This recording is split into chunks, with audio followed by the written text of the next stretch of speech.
हमारे साथ बातचीत करने के लिए हैं केंद्रीय मंत्री मुख्तार अब्बास नकवी जी। नकवी जी, एक बार फिर से राहुल गांधी ने हिंदू और हिंदुत्व को लेकर सरसंघ चालक पर निशाना साधा। उन्होंने कहा कि जो हिंदू हैं वो मानते हैं कि सबका डीएनए अलग, लेकिन हिंदुत्ववादी जो हैं वो सबका डीएनए एक ही मानते हैं। देखो, एक बात बताओ आप ये कि ये परिवार के जो पाखंडी पॉलिटिकल परिवार है, ये जो है ये आजकल नए नए हिंदू और हिंदुत्व की भाषा परिभाषा प्रवचन देश को बता रहा है। ये कहाँ से लाया, हमने तो कभी सुना नहीं। इस देश के लोगों के तो इस हिंदुत्व का जो समझ है वो समावेशी सोच की है, सहिष्णुता की है, सबके साथ सबके विकास की है, एक भारत श्रेष्ठ भारत की है, वासुदेव कुटुंबकम की है। हमने तो ये परिभाषा सुनी है। अब ये पता नहीं कहाँ से प्रवचन और परिभाषा लेकर के आए हैं। हमारे देश में तो ऐसी नहीं है, कहाँ से कहीं विदेश से लाए होंगे तो वही जानते होंगे।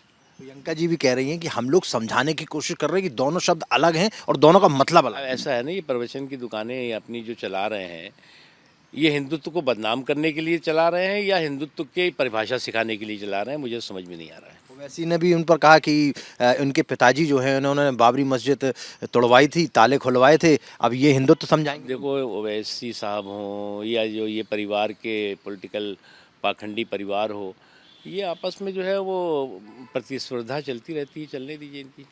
Sir, Akhilesh Yadav phone tapping मामले में एक तो सरकार को भी घेरने की कोशिश कर रहा है, साथ ही वो अधिकारियों को धमका रहा है, कह रहा है कि यदि सरकार आ गई तो इनविजिबल हो जाओगे। देखिए, उत्तर प्रदेश में कट कमीशन, करप्शन, क्राइम और कम्युनलिज्म के कुनबे का सफाया हुआ है।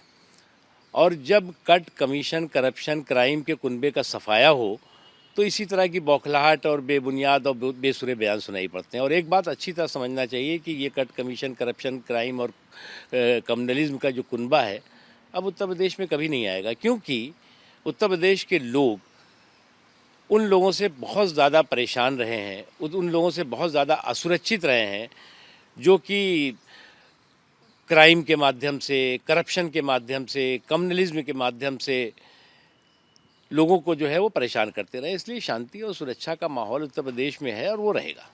सर, संसद में पॉलिटिकल पार्टीज जो कह रही हैं, जो अपोजिशन पार्टीज, वो कह रही कि 4 पार्टियों को बस बुलाया गया, बाकियों को नहीं बुलाया गया, फूट डालने की कोशिश कर रही है कि कुछ ना कुछ बहानेबाजी करने की ज़रूरत नहीं है। किसी को बहाने नहीं करने चाहिए, बल्कि आप संसद की कार्रवाई में हिस्सेदारी, भागीदारी करिए। हम तो हमेशा जो है संवाद चाहते हैं, हम समन्वय के माध्यम से उन लोगों को साथ लेकर चलना चाहते हैं। सर, सरकार गुड गवर्नेंस वीक भी मनाने वाली है, उसको लेकर क्या कहना? देखिए, प्रधानमंत्री नरेंद्र मोदी जी ने जो परिक्रमा पॉलिटिक्स थी उसको जो है ख़त्म करके, परिवार की परिक्रमा पॉलिटिक्स उसको ख़त्म करके और देश में परिश्रम से परिणाम को जो है वो पूरे देश को दिखाया है और ख़ुद भी करके दिखाया है। भाजपा और एनडीए शासित राज्यों ने भी करके दिखाया है।